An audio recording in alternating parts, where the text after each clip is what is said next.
Guys, welcome to CEO Bootcamp. It is that day, the best day of the week. It's awesome to be here with you guys.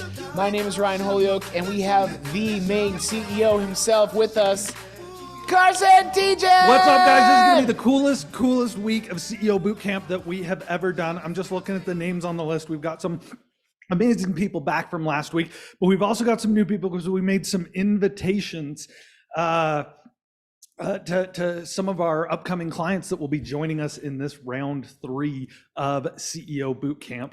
Some names I don't recognize. Dr. Forbes Riley. I do know Forbes, but the face is not matching the name. Drop your name in the chat. Did I also see McKenna? Are you on? McKenna is on with us today. It's going to be so good. McKenna, do you want to unmute real quick and just introduce some of your team members that are on the call with us today? Can I be so bold as to ask that of you? Yeah, John was. Okay. Hello. Yeah. Yes, I would be happy to. Hello, everybody. Hey, McKenna. Thank you. My name is McKenna Riley. I am the CEO of Forbes Riley Media. I work with the $2.5 billion host and pitch queen herself, Forbes Riley. I am here with my team. There's a couple of us, Abby, Susanna, Gigi, and Jen, and Kimberly. We are all here and Mila, to have an awesome training with you guys and excited to learn. Is there something specific I'm supposed to say? No, I was just excited to introduce you guys and I want to make sure I match faces with company. So I see Pierre Luigi. Is that your team? Yes. So that's What's Gigi. up, Pierre? If Sorry, guys say it on my again. team, can you guys change your name? Abby, can you change your name to your right name? So there's Susanna down there. Susanna, She's what's up? Then there's Jen. She's got Team FR next to her. Then there's Kimberly, right? Kimberly Joyce Menez. And then there's Mila. And then Dr. Forbes Riley, that would be Abby. And then Pierre Luigi would be Gigi. Gigi. Love it. Welcome to CEO Bootcamp. You missed the kickoff last week, but we didn't talk about anything important last week. All we did was say welcome and give the first assignment, which today we will be talking about that first assignment. So I don't know if you guys had time to jump in, but I highly recommend catching up on that if you are able to. We were studying the book, The Goal, and we're talking today about the theory of constraints, which is super critical for everything that you do in business. It informs everything you do in business, and that's why we kick off with it. But let's just recap. Last week, Lacey was out of town, so huddles weren't set up. They are set up now, and so just so everybody's on the same page, the way this works is you are assigned to a huddle. McKenna, I'm going to recommend that your huddle be your team, and you meet once a week to discuss what you're learning and the assignments from CEO Bootcamp and talk about what you're going to implement, because one thing that I hit on really hard last week is information. We live in the information age. Everything you could ever want to know is on the internet. You just have to find it. The thing that stops most people isn't information. They think it is, but what it really is implementation. Actually taking action. Everybody knows they need to go to the gym, but it's not everybody that actually goes to the gym. So yes, those huddles are being set up. There was some question on each week after you do your assignment, you hop on to Chris Crone Mentor Vault. And McKenna, your team should be receiving those links. Hopefully I've already received it to log in. That's where all the course content is held, is on chriscronementorvault.com. You log in, and at the end of each module, there's a form to fill out that it just is essentially accountability, where you say, yes, I did the assignment. Yes, I did the reading. Yes, I did this. Some people were asking, and they were saying, hey, last week our huddles weren't set up. Should I mark yes or no on the form that I met with my huddle?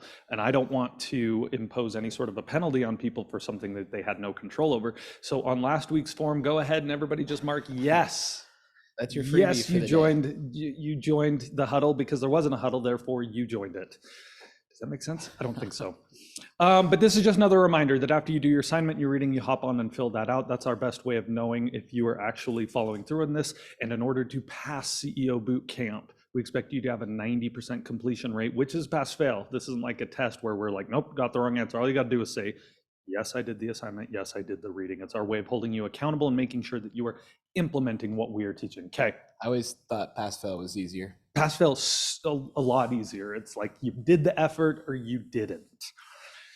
Okay, so let's dive in, and can we talk theory of constraints? As usual, drop any questions or anything like that you have in the chat, and we'll try to respond to it accordingly. We try and leave a little bit of time at the end to answer questions that come up as we talk about it. I love the interaction, love for people to hop in, but there's some information that we got to share, and unfortunately, my slides, they're like missing content here, so I'm gonna have to share it from my iPad. Can I be given the rights to share, Josh? Boom. Share my screen, start broadcast, and we are going. Can everybody see my screen? Looking good. Looking good? Okay, check this out, guys. Do you guys recognize these 10 individuals? Probably not, unless you like to watch the Netflix series called Alone. And while I was in bed with a back injury this past January, I spent some time watching this show Alone. And it was rather frustrating watching the show, because when you understand the theory of constraints, you want to scream at certain individuals. These individuals right here that have arrows next to them.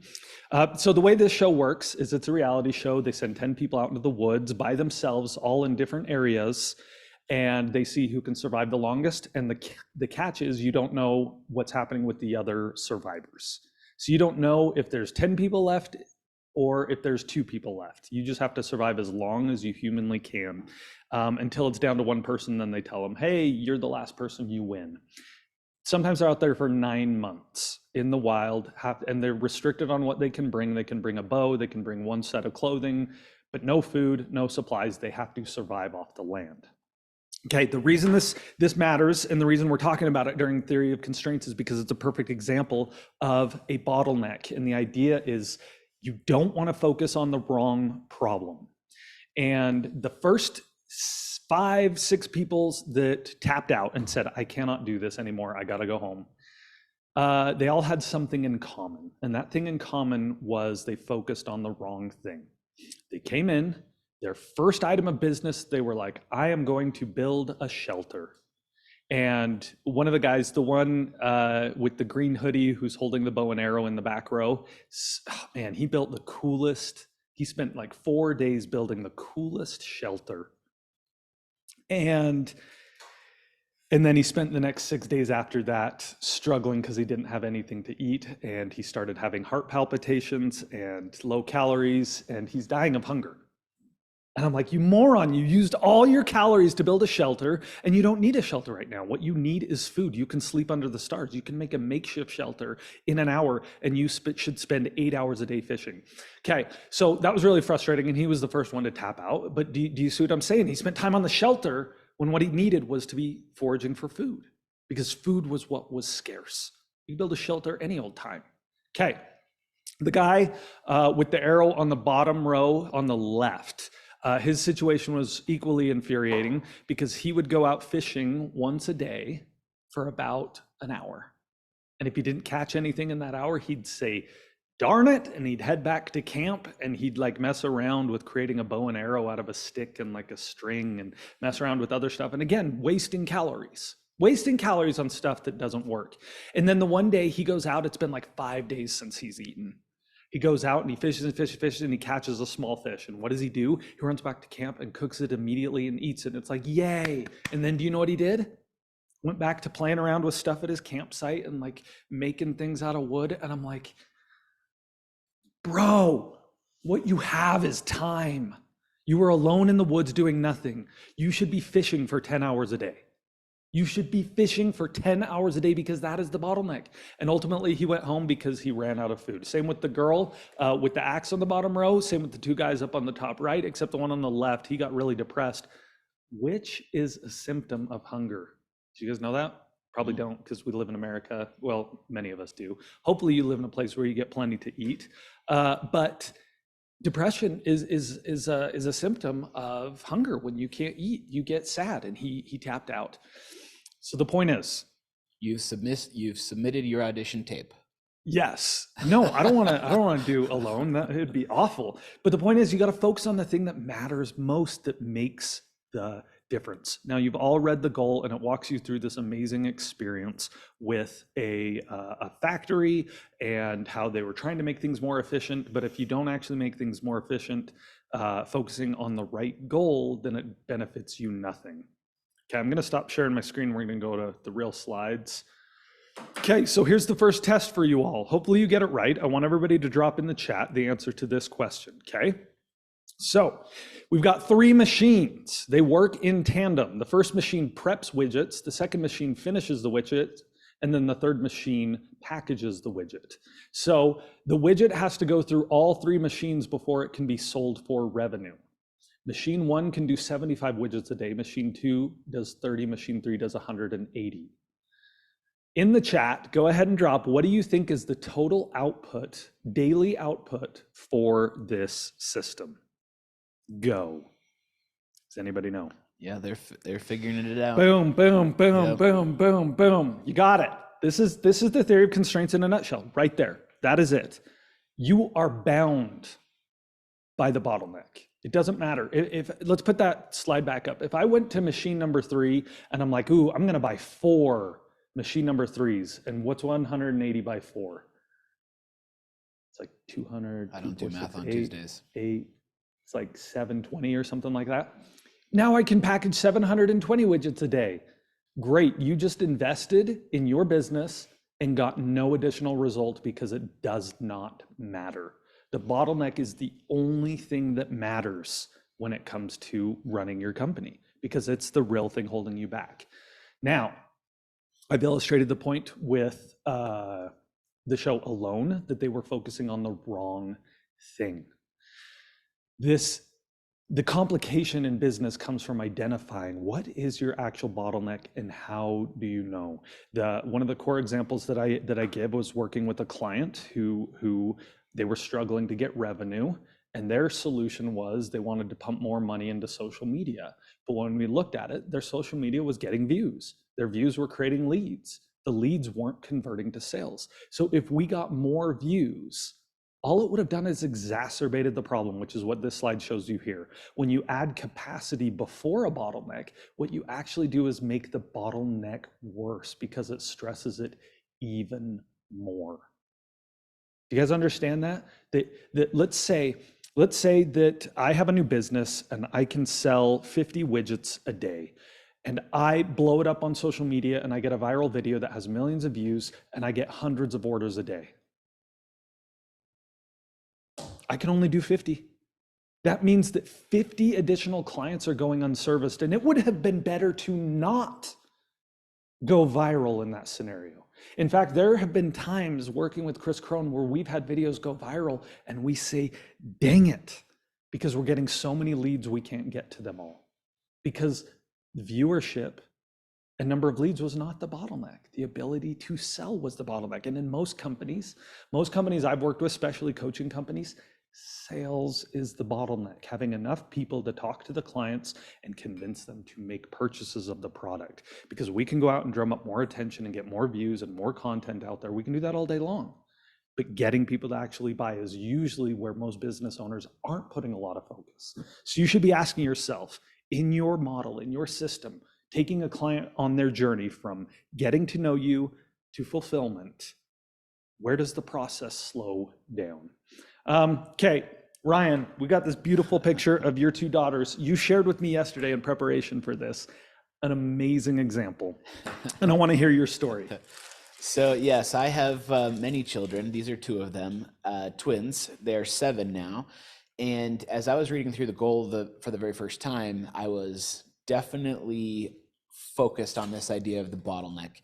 And one of the things of many that I've loved in working for our company is how much we focus on principles, right? And those principles apply all over the place.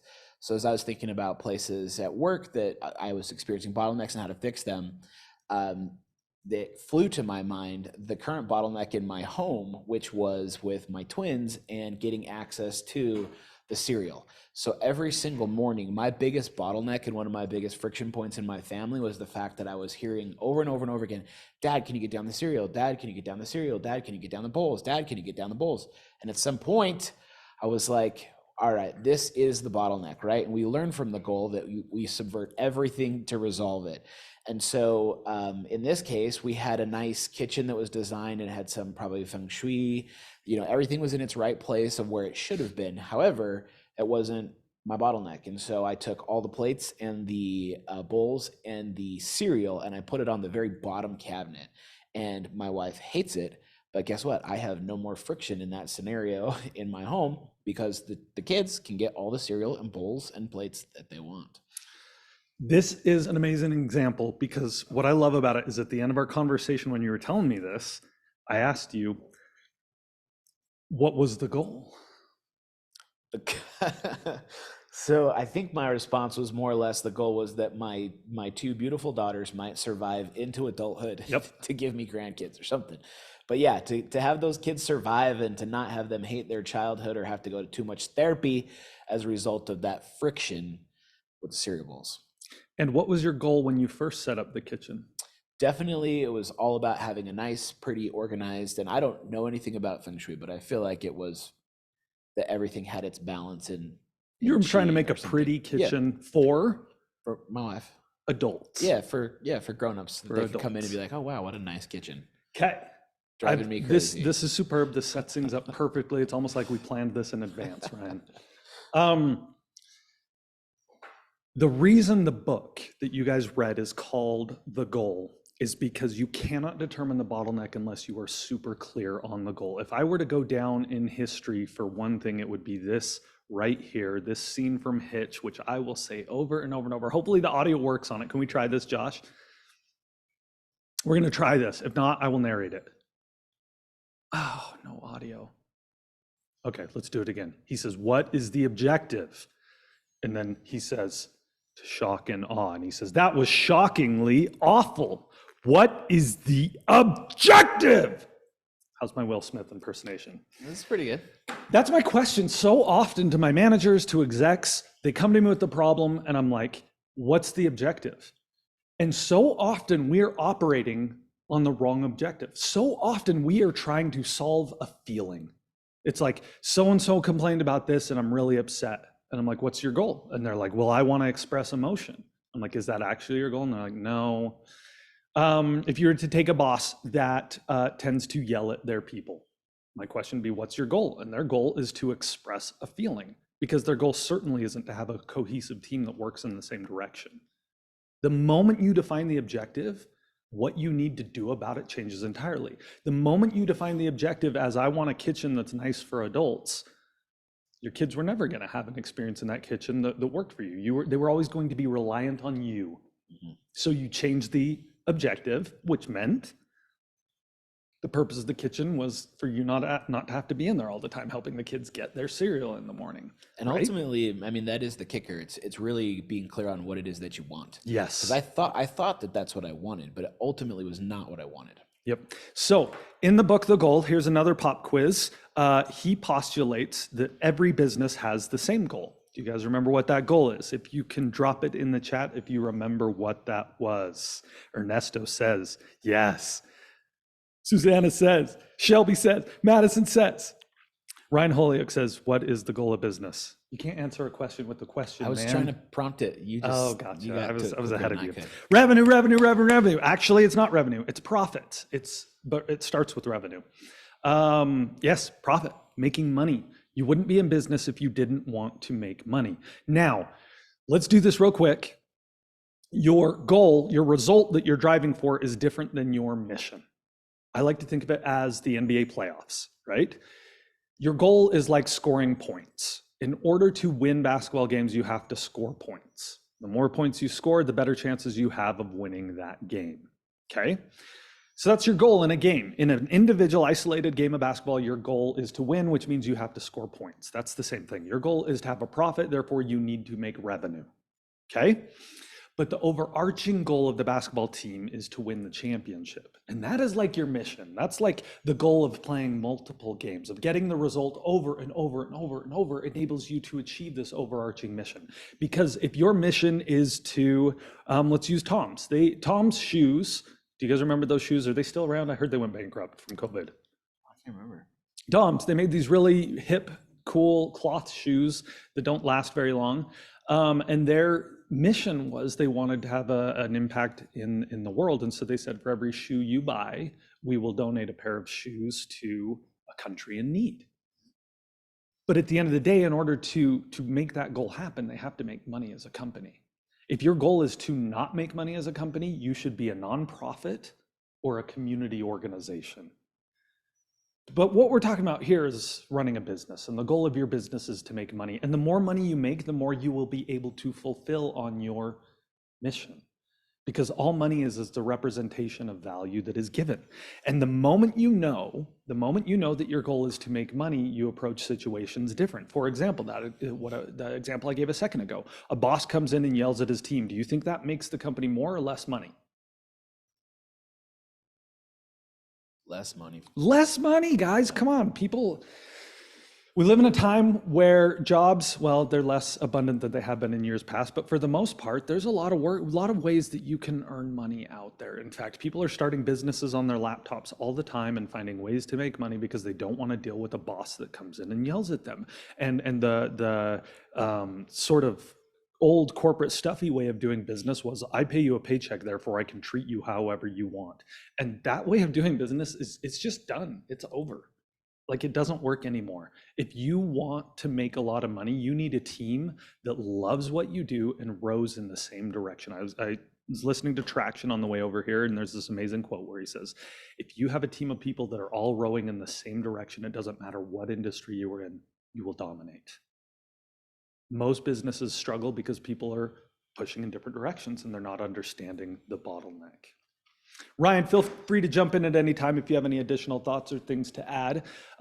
So once you know the goal, you can start recognizing when you are solving the problem that isn't. What this looks like is you focus on whatever seems to be the most important thing in the moment, whatever thing feels like it's most pressing. And you focus on that exclusively, and you're never getting to the root of the problem. You're always solving symptoms. And if you can get out of that and say, hold on, an example I can give you. I had one of my sales managers come to me and they're like, hey, so every time on certain cell phone plans, when we dial them from our corporate number, it comes up as potential spam. Do you guys know how cell phone companies have started doing that, trying to notify you when it's a sales call, and they'll mark you as potential spam? And I asked my sales floor manager at the time, and I said, do you think that calling up Verizon and trying to get our phone numbers off that list of spamming, do you think that's going to move the needle? And she's like, well, what we actually do is we call, and then we text the individual, and then we email them, and then we text them again the next day, and we send them a video from KISS, and they get on the phone. So like, we've got a way around it. And I'm like, so if we spent hours fighting with Verizon to get our numbers removed from their spam list, which I don't think they will, because by the way, is it a sales call? Yes. Then they're probably going to flag it as potential spam. We've already got a way around it. Is it worth spending any time on that? She's like, no. And honestly, we didn't. And it didn't change our trajectory at all. But we play this game in business of should. And I'm always hesitant when someone's like, we should be doing it this way. We should be doing it this way. And it's like, who said? I think there's an interesting part of all of us that wants to be the technician, that just wants to be the person who's busy and pushing levers. So it can be so easy in business to get caught up into just doing something because you can touch it and you can check it off on a box, or check a box on your list that says, oh, I did this today. I accomplished this today. I did things. I pulled levers. I pushed buttons. Yep. And they're not actually things that are ultimately moving the needle. Yep. And often we get this preconceived notion of how things should look, but if it's not getting you the result, then you got to change it. You got to change it. You got to get back to that objective and say, I use this example often with my managers. I'm like, hey, if having the entire team dress up like clowns Monday, Wednesday, Friday would move the needle, would make us more money, would I do it? 100%. In fact, if it moved the needle, I'd do it Monday through Friday. I'm unattached. I'm agnostic in the how, other than barring legal and unethical. But if dressing our team like clowns would make us more money, I'd do it, because I understand the goal. Now, I doubt that would move the needle, but it's an exaggeration to show you how far I would take it to say, Let's do the thing that works instead of putting it in some kind of wrapping paper that we have this preconceived notion of how things work when we don't know if it's really going to work or not. I was just going to say that is a true story, because I feel like it was maybe my first one-on-one with you where I'd asked the question about how, and you said something like, I don't care. And I was like, well, what do you mean you don't care? Like, this is the part of business that I'm used to, where you just tell me how to do it and then I go and do it. And the example you gave me though was about a shipping container full of minion stuffed animals. Like, if that's going to get us the goal, then I'll sign the check. I said a shipping container filled with minion stuffed animals. That's my recollection. Wow. I like the clown example. Sometimes I think though, they just hear your stuff and they're like, oh, he's making that up. Like, no, those are true stories. Okay. So once you know the goal, you can identify the problems that are fake. The things that you can ask yourself, am I working on this because it's going to move the needle, because it's going to move us towards the goal, or I'm working on this because I just feel like I should, or I'm trying to scratch some sort of internal itch that I feel like we need to do it this way. The next thing that you have to understand is this concept of statistical deviations and dependent events. Say that 10 times fast. Statistical deviations, it means that you have machines that work at different speeds. And dependent events means that something has to move through a process where it touches multiple machines. Now, in most businesses, these machines are human beings. So let me ask you, in your business, do you have things that depend on multiple people to move them through a process? It's not just one person touching them, it's multiple. Yes. Do you have statistical deviations? Do your people work at different speeds because they're handling things in different ways? Yes. If you have statistical deviations and dependent events, you have bottlenecks. It's just the nature of the beast, and figuring out how to deal with that is key. And let me show you how you deal with that. Let's throw up this slide. Number one, you have to be able to identify the constraint. Constraint is a fancy word for bottleneck. It's the thing that's stopping you from moving forward. You have to identify it. And then it's going to take a lot of work. So you don't want to identify it willy-nilly and be like, I'll think about this 30 seconds. It's probably this. Go to work. No, spend some serious thinking time on this and try and identify, am I really dealing with the symptom or the actual root of the problem? Once you identify the constraint, you exploit the constraint. So let's say that your constraint was shipping, and you go down to the shipping dock. Yeah, we're doing it by boats with our minions in we're shipping stuffed minions in a shipping container. You go down to the shipping dock, and there's only one guy down there, and he works an 8-hour shift and then he goes home. So the other 16 hours in a day, did I do my math right? 16 hours a day, the shipping dock is just sitting there doing nothing. Okay, that's a bottleneck, right? We've got all this work to do and no one to do it. Exploiting the constraint would say, okay, I need to hire more shipping workers to come in. Maybe I can have this shipping dock going 24 hours a day. What if I had a graveyard shift? What if I had a morning, afternoon, evening, and graveyard shift? And I just always had people there doing it. Now I've exploited the constraint. I've taken that machine that can only do 30 items and it can now do 60. It can now do 90, right? Okay, so that's step 2, is you exploit the constraint. Number 3, this is the hard one. You subordinate everything to the constraint. What that means is, if shipping is your bottleneck, you cut marketing's budget. You're like, the more marketing you do, it doesn't benefit us. The shipping is the problem. We've got more orders than we know what to do with. We can't ship them enough. So shift budget away from marketing over to make sure this is moving. That's what it means to subordinate everything to the constraint. You go to individuals and you're like, hey, guess what? You're in marketing, but for 3 hours a day, you're going to go help down on the shipping dock. But that's not my job. Get off the team. Next person, you're going to go down to the dock and help, because you subordinate everything to the constraint. And if people care about the business, they're willing to hop in, because if they understand this is the bottleneck, it's all that matters. And this is where it's just so important to be clear on what you want. Yes. Because, for example, we have one of our amazing influencers, and we're thinking in terms of revenue and profits, right? This is what we're trying to drive in that partnership. And right now, he is really, really into the views. And so we're having some interesting conversations where we're saying, let's do this to move the product on profits. And he's less interested because for him, what he really wants, we say that we want the profit, but he really likes the views, ego part of the views. And so without that clarity, you'll ultimately discover what it is that you really want, because you won't be able to subvert everything. This idea of doing whatever it takes, playing all in, you don't do that when you don't actually want that thing. If you actually want to fix that bottleneck, if you want the goal, then you'll do it. If you don't, then you'll have excuses that'll pop up saying, well, it's complicated, it's new, it's nuanced. You won't subvert everything to the bottleneck. In my humble opinion, the thing that makes the most mistakes in business is ego. And that's why views on social media, we've seen it, is so dangerous. People love feeling like, oh my gosh, all these people are watching me. But you got to ask yourself, is my goal to get views, or is my goal to run a business? And maybe your goal is to get views, in which case I would say, just be very clear on that, and then maybe don't run a business. Maybe don't have a bunch of people come in that rely on you for their paycheck when all you care about is getting views, right? Subordinate everything to it. Okay, step number 4. Once you have subordinated everything to the constraint, you have to elevate the constraint. You have to make sure everybody knows it's the constraint. And the goal of elevating it is to make it no longer the constraint. You want to give it so much bandwidth that it's elevated and it's no longer a restraint. And then prevent inertia for becoming the constraint. That means putting so much focus on elevating the constraint that now you create a new bottleneck in front of it, which will inevitably happen. You just got to be ready for it.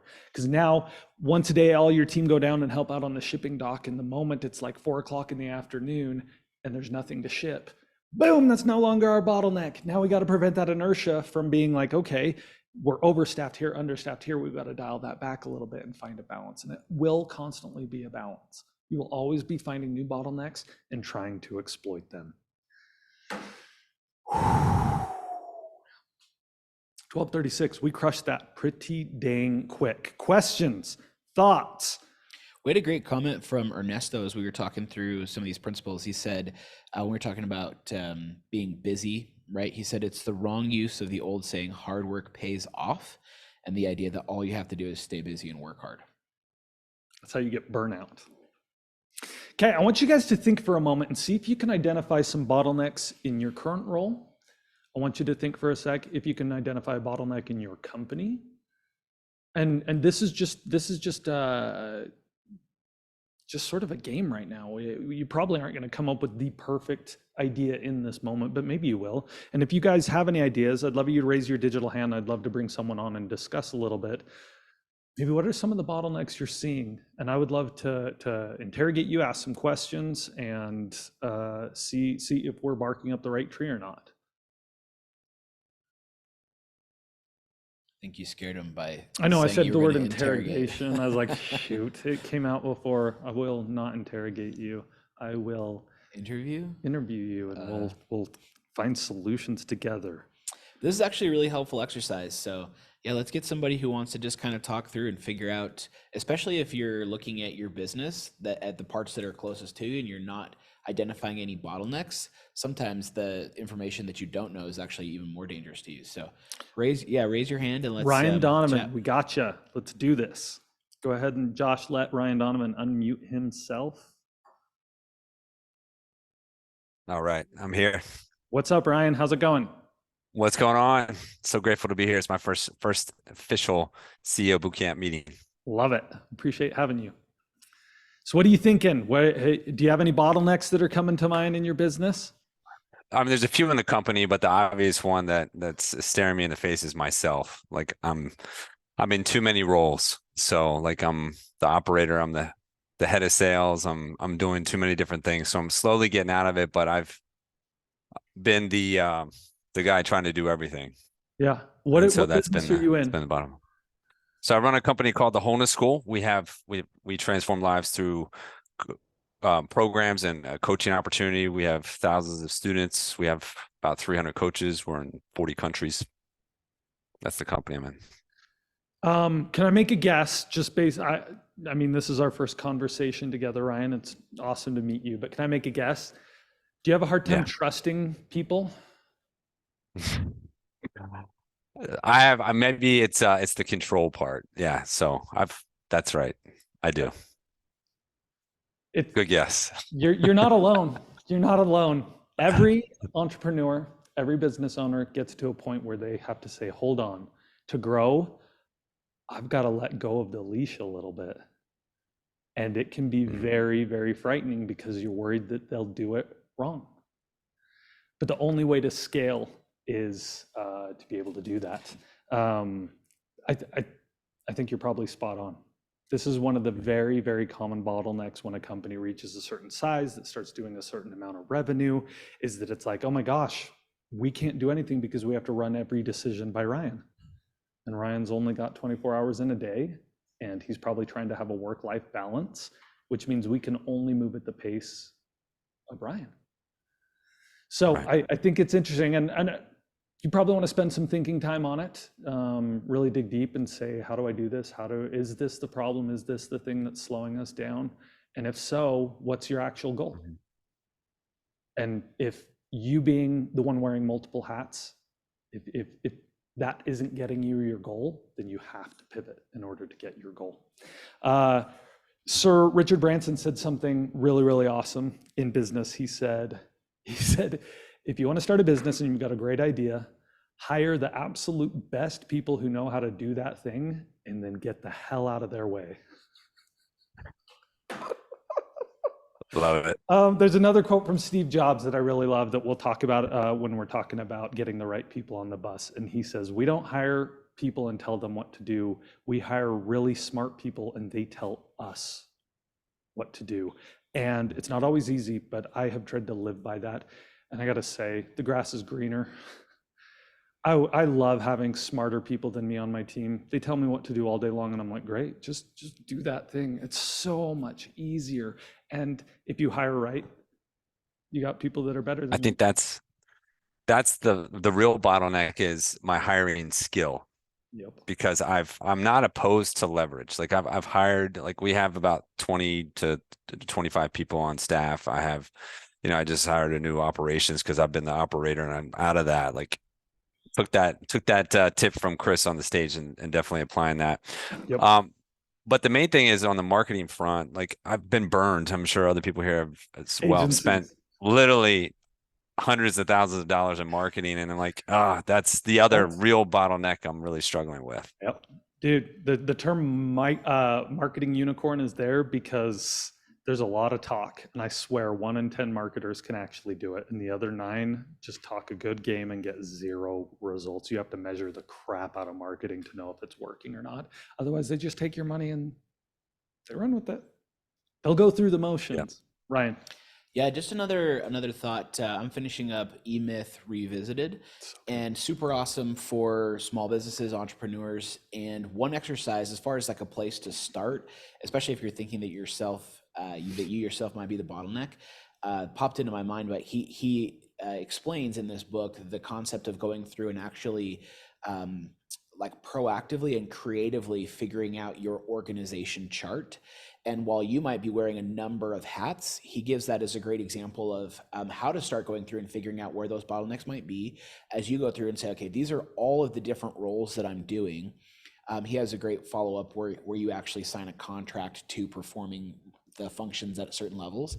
But this could be a place where you start identifying some of the places where you do have the ability to trust in those areas by first examining like what the ideal org chart looks like. If you were to have not just all of the hats on your head, but if you were to separate those out, it might give you a place where you can start identifying places where you can trust in a specific area and start shifting some of those responsibilities ultimately to resolve the complete bottleneck for yourself. But that could be a place and a type of exercise that could get you going on thinking like, okay, of all the places that I am, or all the hats that I'm wearing, where do I actually start on figuring out like how to relieve some pressure on that bottleneck? Because it might be that there are a couple of bottlenecks inside of you as a bottleneck, and that could be an exercise that helps kind of push that or resolve some of those things. Awesome. Last thing I'm going to say on this, Ryan, and McKenna dropped this in the chat. She says, how do you identify amazing, smart people? Unfortunately, we cannot turn today's discussion into a discussion on hiring. We actually have a subsequent week. Is next week who? Christine? No, next week is Measure What Matters. 2 weeks out, we're going to have a big discussion on getting the right people on the bus, and we'll answer all your questions. But I do want to give you 2 things of advice that you can implement right now. And Ryan and McKenna, you should both be writing this down. Number 1, if you are not wowed, it's probably not the right person. You should just have that as a line item. Do they wow me? Am I like, whoa, this person's pretty good? Right? Within the realm of what you're hiring for, right? A customer service rep may wow you different than a marketing director, right? But if you're not wowed, take that into consideration. And number 2, every hire should be on a 60-day test phase, because there are some people that interview really, really well and then show up very, very poorly. And an interview is just one way to learn who they really, really are. When you're in the trenches, people show up in their real true colors. And so every time we hire, we say, hey, for the first 60 days, this is your wage. And this is a trial phase to see if we're a fit for you and you're a fit for us. And then at the end of those 60 days, we'll sit down and we'll say either, hey, and you tell them this flat out, so there's no surprises. You say, at the end of those 60 days, we'll sit down and say, hey, either it's not really working for us, or we'll say, great, we love you and want to keep you on the team, and then we'll give you a small bump to the original salary that we promised. That system ensures that you have a ripcord to pull, because within 60 days, you'll know. You'll know if you've got someone amazing that's going to wow you or not. Okay. Who else's hand went up? Or should I call on some people? I want to talk some more bottlenecks that you're running into. If we don't get a raised hand, I might call on someone. Oh, McKenna. McKenna is raising her physical hand. Is that allowed on Zoom? I don't think they allow that anymore. I think you have to do a digital hand. She did have her digital hand right up. She has very well-versed Zoom etiquette. As soon as you called on Ryan, she actually lowered her digital hand. Gotcha, so to not steal. Let's go ahead and give McKenna. Yay! You are live. Hello. Yes, I would say that one of our bottlenecks is our building process. Building process. Talk to me more about that. Of time from idea to creation, in the sense of building the digital assets of I guess it would be sales. Sales and marketing would be one of our bottlenecks, is how quickly we can produce funnels and deliver those in order to convert and make them work for the product. That's interesting. I would dive on deeper, because you listed 3 things that could potentially be your bottleneck. Yeah. First thing you said, product development. So that's R&D. One thing that's crazy about R&D is it's expensive and you don't know if it's going to work. And then marketing, we were talking with Ryan, I'm sure you experienced this too, McKenna, that there are marketers that will talk you up and down about the results they'll get you, but they can't promise you results. And that's fair, they can't promise it, but they'll happily take your money and then try and run some paid ads, and then nothing comes from it. I've done that dance so many times. And I think finding a marketing unicorn is, once you get them, you hold on to them and you do everything you can to keep them happy. Sales is interesting. Do you guys have an inside sales team? No. We do like large to audience sales. Okay, you're doing from stage.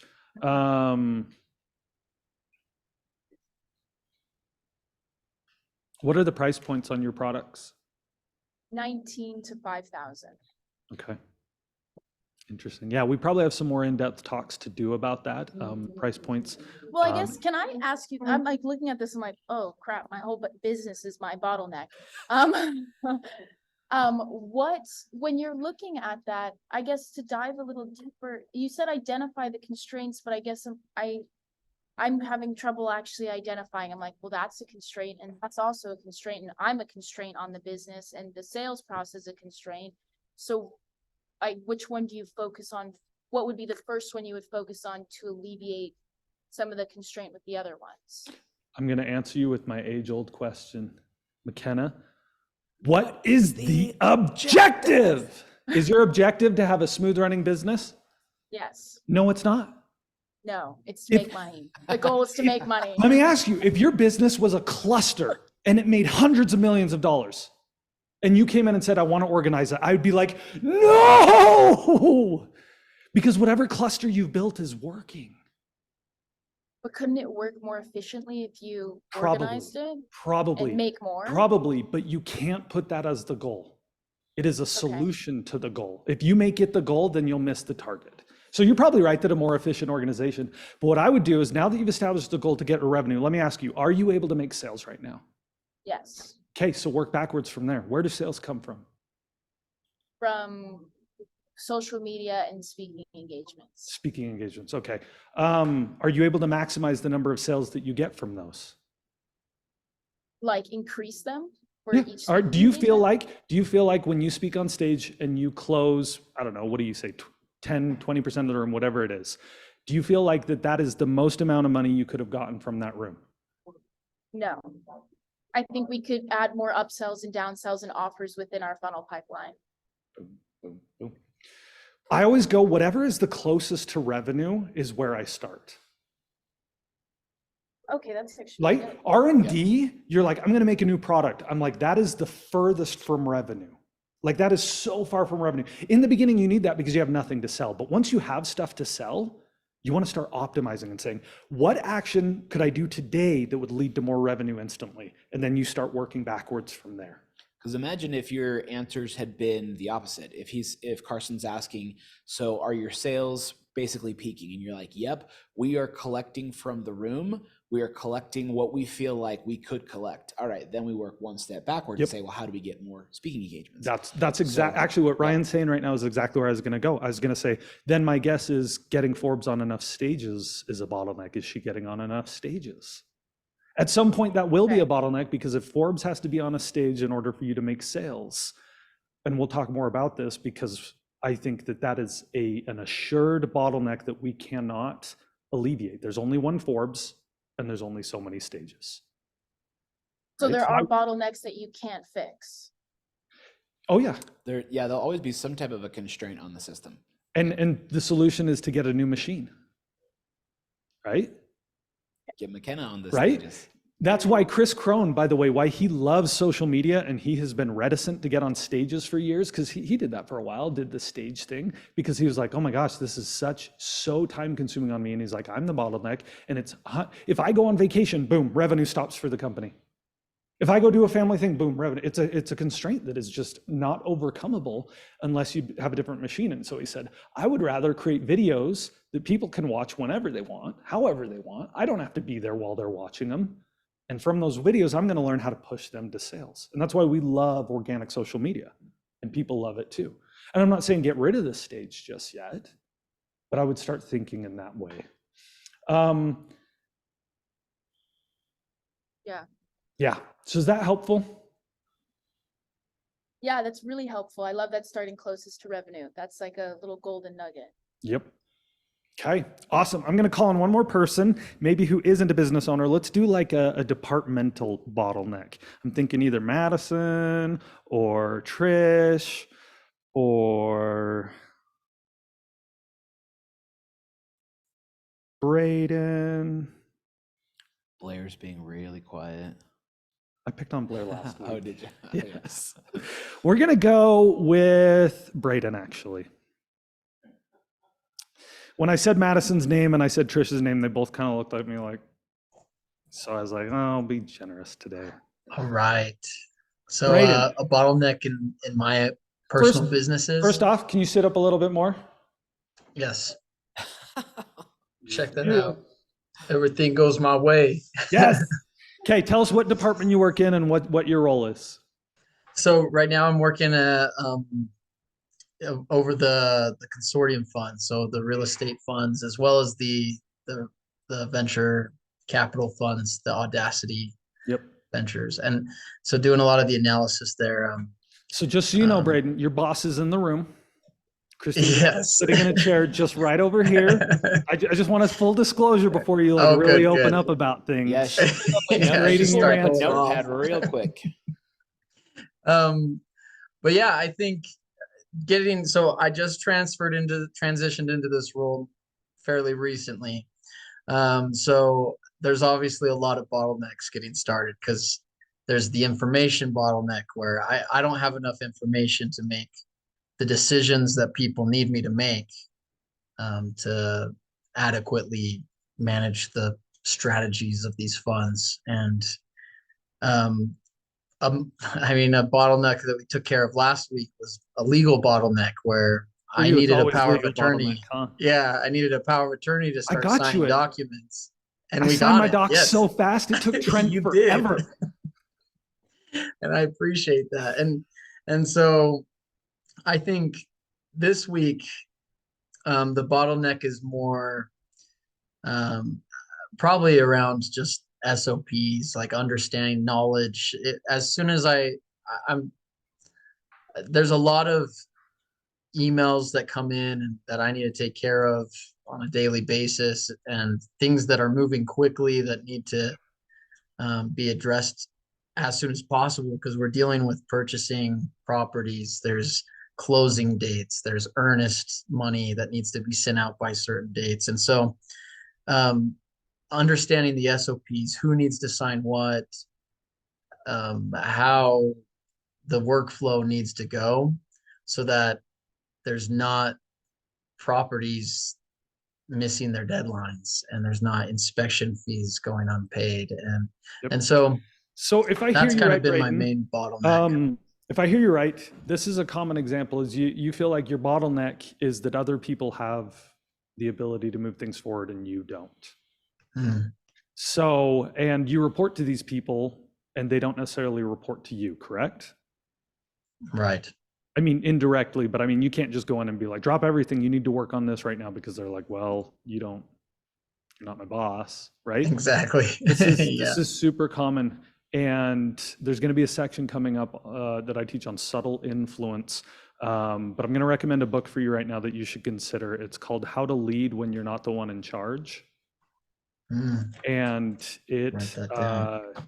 long before Chris ever promoted me to be a manager, I was in a position where I had to get very clever in how I could persuade people to do the things that I needed them to do.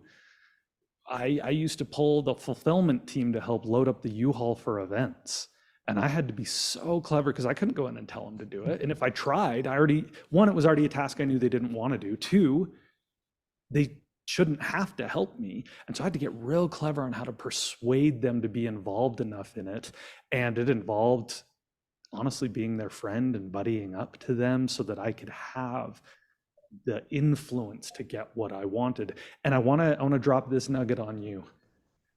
Nothing has changed since I've been promoted. I still have to find ways to influence and persuade people, because this whole idea of I'm in charge, you just do what I say, like I said, that is old school, and it really doesn't garner a lot of us all rowing in the same direction together. It garners a lot of, well, geez, are you just micromanaging me? So think about that book, How to Lead When You're Not the One in Charge. Because that's an interesting one, and we'd have to dive in specifically on each of those tasks. But if you were to have influence over these individuals, then you would be able to get things done really, really quick. Accounting is one of mine that there's a member of another company that interacts with us, and I'm always super kind and generous to them because I know I have no authority over them. So any favor I ask of them is simply out of the goodness of their heart. So I better be in their good graces, because when I need them, I need them. Okay, we're near the top of the hour. We've got one other question, then yeah. let's do it. Let's hit it really, really quick. Forbes S22 Ultra. Can you guys hear me? Yes, we can. What's up, Forbes? Hey, really good training. One of our bottlenecks, as I was listening to me being one of the bottlenecks, is systems. When you talked about, and I'm just curious how you learn and implement better systems. For example, if you are speaking on stages, we don't have the ability to say, hey, text success to this, which would relate to more sales immediately, or good tracking systems with customers so they automatically get exactly what they need to keep moving forward. So in terms of implementing systems, how do you review what you need to do to make the bottleneck less bottled? So I would recommend in that situation, I'd recommend a CRM of some sort to track everything. And then if that's true, that just having a QR code on stage would enhance sales, I mean, you guys should just do that instantly and try it and test it and see if it actually has the results that you're wanting to. Like I was telling McKenna, the thing that's closest to revenue is where you should start. Whatever system you need to have in place to maximize that opportunity, you should do. I mean, I could jump online right now and get a QR code that would lead to a certain page. And I think that's what McKenna was leading towards, about being able to build funnels quick enough. That's going to be a critical part in that. On top of that, the real systems you need is when we're going to talk about critical drivers and KPIs. And we're going to have a week where, actually next week, we're talking about measuring what matters. And once you start measuring things, it'll become a lot clearer what your bottlenecks actually are and what they aren't. Yeah, critical drivers really help you, and then being able to read your KPIs each week, because then you can measure it. You can throw up a QR code and be like, oh my gosh, we got X number of sales, and we can trend that over the past 10 events that we did. Did it move the needle? Yay, it moved the needle. It didn't? Great, don't ever do it again, right? Or tweak it and do it this way. And that's the whole idea behind measuring, which is the next tool that comes after you understand the theory of constraints, is you've got to measure it right. Otherwise, you don't know if things are working or not. I had an example recently where we're down on these leads, and one of our team members was like, well, no, if you take an average of our leads over the past 6 months, we're about where we should be for average. And I'm like, I don't care about the average. Give me linear regression. Show me the chart. Which direction are we trending? Are we trending down or up? And when we look at linear regression, this lead type, we're trending down. So I don't care about the average. Just because we're average doesn't mean we're not moving the wrong direction. So as soon as you start measuring that, I think it'll become clear which systems. And the first system is getting things in place to measure it in a CRM. Do you guys have a CRM? Forbes, McKenna, do you know? Some head nods. McKenna's saying yes. Okay, so that's the place that I would start to make sure you're managing that CRM and the clients and their client journey. Ryan. Yeah, just one other thought, especially in the beginning when before we were wanting to necessarily drop serious cash on a CRM and some of these other things, I feel like our team was really creative with things like Zapier. And there are lots of ways where you would not even think of being able to actually automate and create systems when you have somebody who just understands kind of like almost like that computer programmer mindset on how to link things together. But for me, when I was working in the fulfillment team, everything shifted when I had a conversation with Luke, and Luke explained in 30 seconds what Zapier could do. And all of a sudden, what was taking me a half an hour, for example, on intaking new partners, was a simple form that the sales team filled out, which then dropped in a Google Doc, which then triggered an email, which then added a Trello card, and our whole entire thing became a system until we had a more in-depth and official and professional system like to level up. In the beginning, there's lots of creativity. Love that. Okay, we're top of the hour. We're 1 minute over. That bottle keeps falling. Let's give you your assignment for today. Action items. Write the goal of your department or company. Make a list of the activities that seem to contribute to that goal, and make a list of the activity where progress always slows down. And then make a list of ways to alleviate those bottlenecks. So this is going to help you identify that bottleneck. Then after you've done all that and you've written all that down and give it some thinking time, you're going to hop into your huddle this week and you're going to discuss your findings as a group. Because once you can all agree on what the bottleneck is or what the current bottleneck is, right? It's like, okay, for the next few weeks, we're going to focus on alleviating this thing and we're going to measure it and see if we get results. Discuss that, come to a conclusion on what your focus is going to be for that bottleneck for the next week. Okay, screenshot that. It'll also be on the Mentor Vault for you all to see this assignment. Next week, here is your reading for next week on measuring what matters. Haha, we're going to read the book by John Doerr called Measure What Matters. You're going to do chapters 4 through 5, 7, 12 through 13. This is one of those books where you get the gist of what they're saying in just a few chapters, and then they spend the rest of the book telling you story after story after story after story after story about how cool Google is and YouTube is and how they use KPIs nonstop. Great, we get it. We know you used them. These are the chapters that really matter to understand measuring what matters. And then fun assignment. You all need to go watch Moneyball. Moneyball is so stinking applicable to business because a sports team is a business. And our businesses work a lot like sports teams, even though we don't want to think about it that way. Okay, so that's the assignment. Any final questions? Okay, guys, we're going to wrap it up. That's your assignment for the next week. Next week, we're going to talk about measuring the right things so you can help improve your ability to identify bottlenecks and then know if you are actually exploiting them and improving them. Okay, that's it for CEO Bootcamp. Signing off. Appreciate you guys. Go forth and let's keep trucking.